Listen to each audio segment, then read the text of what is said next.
usapang karapatan bilang artista naman, ang ating pagtutuunan ngayon. Kasama pa rin ang mga bisitang Palaban at syempre si Miss Emmy De Jesus ng grupong Gabriela. Eto na, hindi naman lingid sa ating lahat ang isyu na kumakalat na private videos na kinakasangkutan ng ilang sikat na personalidad. Kaya naman aalamin natin kung saan ang simula at hangganan ng pagiging isang public figure or public property kapag personal aspect or privacy na ang pag-uusapan. Ay, gusto ko itong malaman ng bonggang-bongga. Kung kaugnay naman ng mga celebrity ang pag-uusapan, Opo. dapat talaga na kung ayaw mo na Actually, even if hindi ka Oo. celebrity, Precisely. as a person lang bilang tao, Oo, precisely. Kaya yung nangyari na kinunan ka ng sex video at ang malungkot nga noon, pinalabas pa, ginawa ng pinagpiyasahan na ng publiko, tingin ko talaga isa itong paglabag sa karapatan at tingin namin na isang krimen at pang-aabuso laban sa kababaihan na ginawa ng ganito. mas magnified lang bilang kasi tayo kasi bilang artista. Public figure. Public kasi. figure pa rin naman tayo at saka syempre yung ating image is very crucial in our job eh. So, Meron lang akong tanong, mahirap Miss Emmy. talaga. Let's say, kunyari, kami nga po mga artista, let's say, dun sa private namin na buhay, pumayag kami na magpa-video, na kung ano man ang ginagawa namin dun sa video. Tapos, yun nga lang po, ang nangyari, na may nagpalabas lang po na hindi ko naman po gusto. Oo. Biglang may naglabas lang. O, Iba yun nga yung po. pumayag So, ka, nakunan ka. Opo. Iba rin yung... Iba ang nagpalabas. Oo, iba yung hindi ka pumapayag o nilabag yung Yes, yes. stand na ayaw mo itong maging publiko. Opo. Kaya nga pribado eh. Opo. Oo. So ano pong pwede kung, let's say ako may ganun ako, tapos bilang nilabas ng ibang tao, ay ayoko naman private, ano ko to eh. So anong pwede ko pong ikaso or anong pwede kong ilaban doon? Sa ngayon, ang pwedeng batas na gamitin yung anti-VAUSI, Violence Against Women and Children, RA 9262, na doon talaga pinapaliwanag yung ituturing na karahasan sa kababaihan kapag ka ikaw ay nakaramdam ng violated talaga, na-violate ka at nag-cause ito sa iyo o nagdulot ito sa iyo ng emosyonal, pisikal, at saka psychological na panliligalig or discomfort. Ano ito? Malaking usapin ito at dapat talaga na i-expose at pinupuri namin yung mga babaeng lumalantad at saka lalaban para parusahan yung perpetrator. Pero hindi po ba, sorry gusto ko lang tong, meron pa akong gustong, second question ko pa. Let's say, hindi ba ibabalik sa akin yun na, kung ayaw mo, bakit ka pumayag na magkaroon ng ganyan? Ayaw mo pala mapag-usapan Meron talaga ka. magsasabi nun. Meron Meron magsasabi. talaga. So ano din po ang pwede kong, let's say, sagot ko doon? Well, iba kasi yung commitment noong nagkuhaan kayo eh. Kasi alam mo, parang dalawa lang tayong meron nun, dapat kasi pribado eh. Pero nilabag niya yung usapan na ginawang publiko. Malaking ano yun, malaking paglabag yun, malaking violation yun. Okay. Oo. Alright. Okay, now let's go. Medyo lighter ng konti, medyo mabigat na yun. Kagaya sa aming mga artista, kung minsan, pag lumalabas kami, let's say, we'll go out with our families, di ba, yung bigla ka nalang kukunan with your families. Let's say, ayaw mo naman silang, yung basta lumalakad ka lang with your family, kukunan ka. Oo. Sa mall or kung Do we saan have a man. right to say no to that? Sa Hollywood, yan yung ginagawa ng mga paparazzi, no? Oo.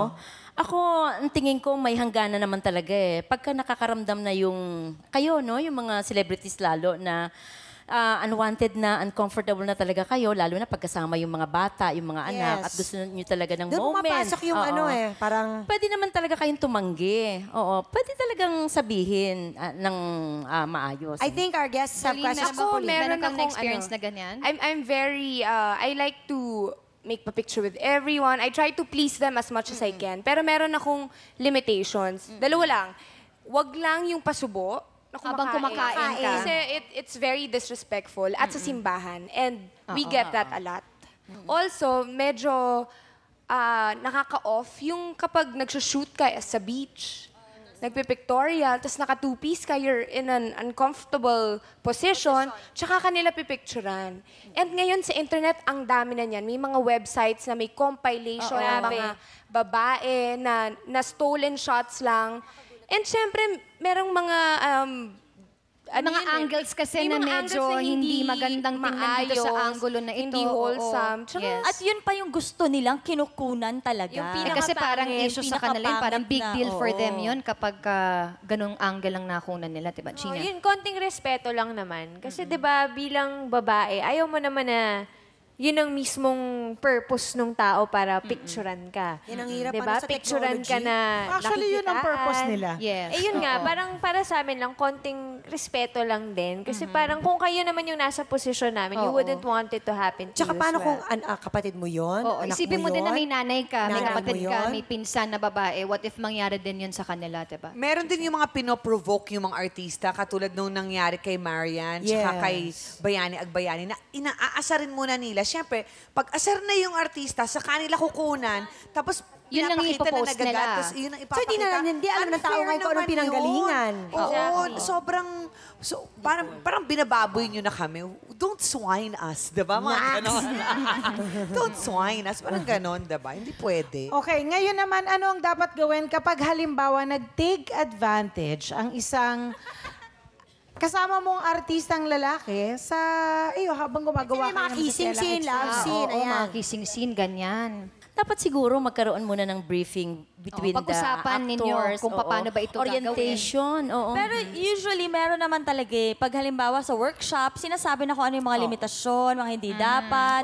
Meron ko, tas ikaw yung open mo kung ano yung ayaw mo, hindi Oo. pwede. Kailangan, bago pala mag-start, sabihin mo na yun, nang sa ganun, hindi ka niya mababastos or hindi siya Baka sosobra. iniisip Or niya okay lang eh. sa'yo. Oo. Kasi meron ibang babae na sa kanya, nahaharas na siya noon. Yung iba naman, hindi pa nahaharas. Oo. Mao sa'yo ba ever nangyari yon na parang feeling mo parang may ganun na-violate na ikaw? May ganun na. Pero ako kasi, vocal ako sa mga Oo. ganyang So, bagay. sinasabi Pag mo sinabi ko, kagad? Oo. Or haharas ko rin siya. Para fair. Hindi, palagay ko mahalaga doon yung Pantay. preventive eh. Opo. Preventive talaga, iwasan na eh. Yes. Bigyan talaga ng orientation. Harasan kaming dalawa. Kasi magkakaiba naman kasi yung mga... Limitations ko sa limitations niya, sa Yes. limitations ng ibang artista. Okay, kasing init ng panahon at ng isyong napapanahon ang ating chikahan tungkol sa karapatan ng mga artista. Pero may iinit pa ba kung usapang harassment na ang bibida? Susunod na yan, pero narito muli si Tesbam para sa isa pang chikahang Tesbam. Mga sis, usapang malaliman tungkol sa harassment ang susunod na ibibida sa pagbabalik yan ng Sis Wow Wow Wow! Here we go! Best of friends will always, always be. Mga sis, may mga karapatan tayong dapat ipaglaban. At kung nakakaranas tayo ng harassment, ibang usapan na yan. Dapat matuto talaga tayong lumaban. At kasama pa rin natin ang ating mga palabang Eva at si Miss Emmy De Jesus, National Secretary General ng Grupong Gabriela. Isa munang tanong para kay Miss Emmy. Kailan mo masasabing a form of harassment ang isang kilos o ang isang gawain? Yung hindi mo gusto yon, tapos nagdulot sa'yo ng ng ligalig, no? Nagdulot sa'yo ng kahihiyan.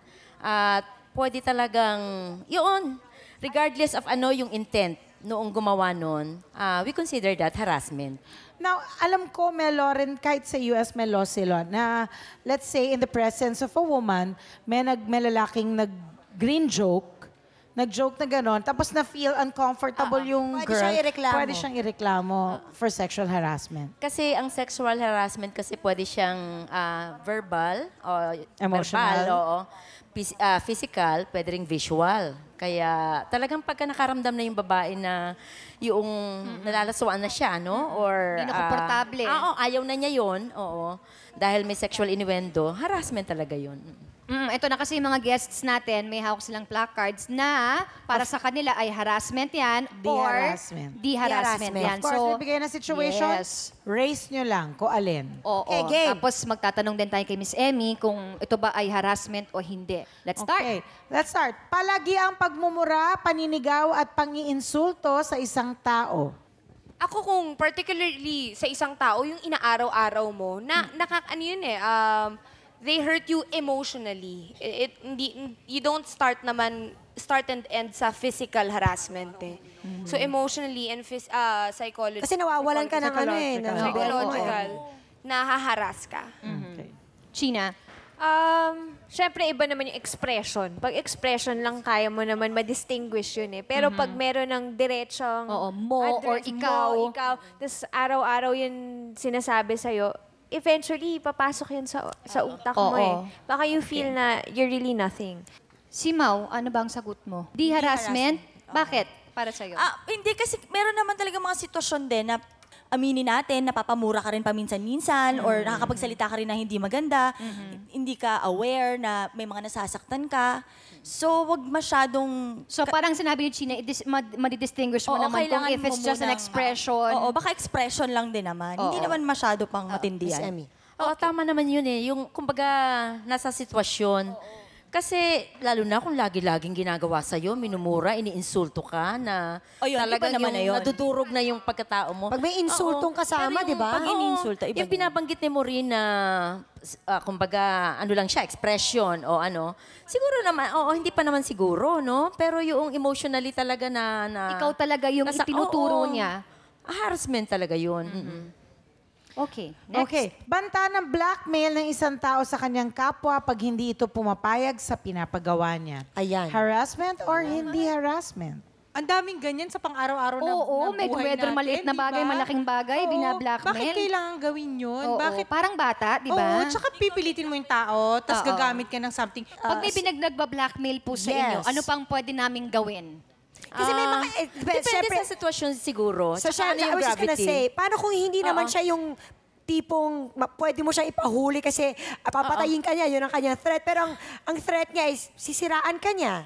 Ay, mabigat din yun. Oo, ang family mo. Mabigat yun. Mabigat na So, what can pananakot you do? yun. So, ano pa ho yung pwedeng...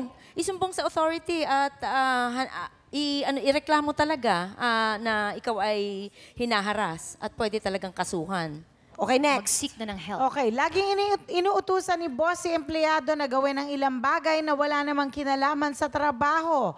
Katulad ng pagbabayad ng kanyang personal bills, mga ganong bagay. Oo, kaya kunin mo yung yung pinadry clean ko. Oo, Pakibilan mag-shopping mo ka ako para ng sa akin. ng kape. Diba, may mga ganun na. Pakisundo na yung anak ko sa eskwela, Oo, pero pakisuyo sekretarya. na, oo. O, ganyan. Harassment, di harassment. Okay. Sila Giselle, di harassment yan. Si Maureen Oo, tsaka utos si siguro Pauline, kayo. parang hindi. Pauline, bakit half-half ka? Actually, ang perfect term for that is abuso. Okay. Abuso. Abuso na siya. Abusado na ito. Hindi because you have the authority to ask the person to do this and Oo. that. Maging bossy-bossy ka gagawin na. mo na lahat ng kailangan na gawin ko para sa sarili ko. Okay. I mean, na hindi naman Na yung hindi parte naman ng trabaho ugma mo. sa trabaho mo. Okay. Miss Emmy. Oo, oppression na yon at saka exploitation. Parang ano na siya, enslavement nga no? Yung pinapagawa mo na siya ng lampas. Pero kung pakiusap naman at maganda naman din yung inyong relasyon Opo. bilang... At hindi naman nakakasagabal hindi naman naman sa- nakakasagabal. Oo. Kumbaga sa kabutihang loob din naman ng person, palagay ko. Miss ano Emmy, naman- let's say po na nakikiusap naman po siya, pero araw-araw na lang, tsaka medyo nagiging sagabal na rin sa buhay mo. Pero nakikiusap lang, mamabait naman yung tao. Pwede kaya makiusap ka rin na wag na muna. Mas maganda yata yun. Bossing? Boss, ma'am, pwede po bang... Pwede po Paano yung bang, mga paano yung mga nabasted na guys? bakit? Pagka nagpatuloy pa rin sila, stalker na tawag. Oo, stalker na But ito. stalking is another form of harassment. Oo, nakakabahala nga yan Kasi talagang yan yung mga kababaihang ini-stalk, talagang yan yung hindi na nakakatulog, Oo, nagkakaroon tsaka ng parang depression. napaparanoid ka na, di ba? Parang, ay, Oo. nandiyan na naman siya. O, nandito ba siya? Oo nga. Anyway, Praning na mga talaga. sis, ang panonood ng sis is always an enjoyment and infotainment, never a form of harassment. Kaya tutuklan, karapatan nating ipagpatuloy ang dibdiban at malalimang usapang tungkol sa karapatan nating mga kababaihan sa pagbabalik yan ng Mga sis, today is June 2 at sa may mga birthday today, practical daw kayo mga individual.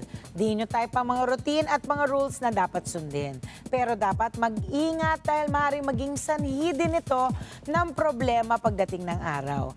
At kapag di kayo nakontento sa mga pinapakitang pagmamahal at pagmamalasakit ng iba, pwede rin kayong ma-depress dahil dito. Sikat yung ka-birthday ay si Pope Pius X. Ito ang sikat na ka-birthday. Swerte ka today!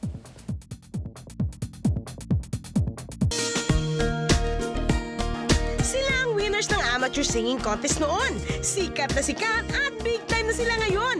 Pakinggan natin ang kanilang storya papunta sa tagumpay. At muli natin gagawin ang sayaw at kanta na nagpanalo sa kanila. Produkto ng contest, ikaw ang the best! Live na live ngayong Miyerkules!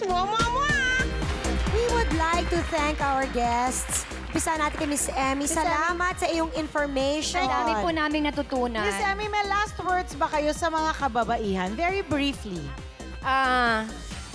Inaanyayahan namin kayo maging bahagi ng kampanya ng Gabriela. Ngayong ika-25th year na niya, I vow to fight violence against women. Lalong-lalo na yung mga celebrities, mga artistang naririto ngayon. Magkakaroon kami ng isang pagtitipon din pala sa darating na November. Sana kayong lahat ay maging bahagi nitong kampanyang ito. At para sa mga kababaihang nakikinig, tayo ay may karapatan, tayo ay lumaban.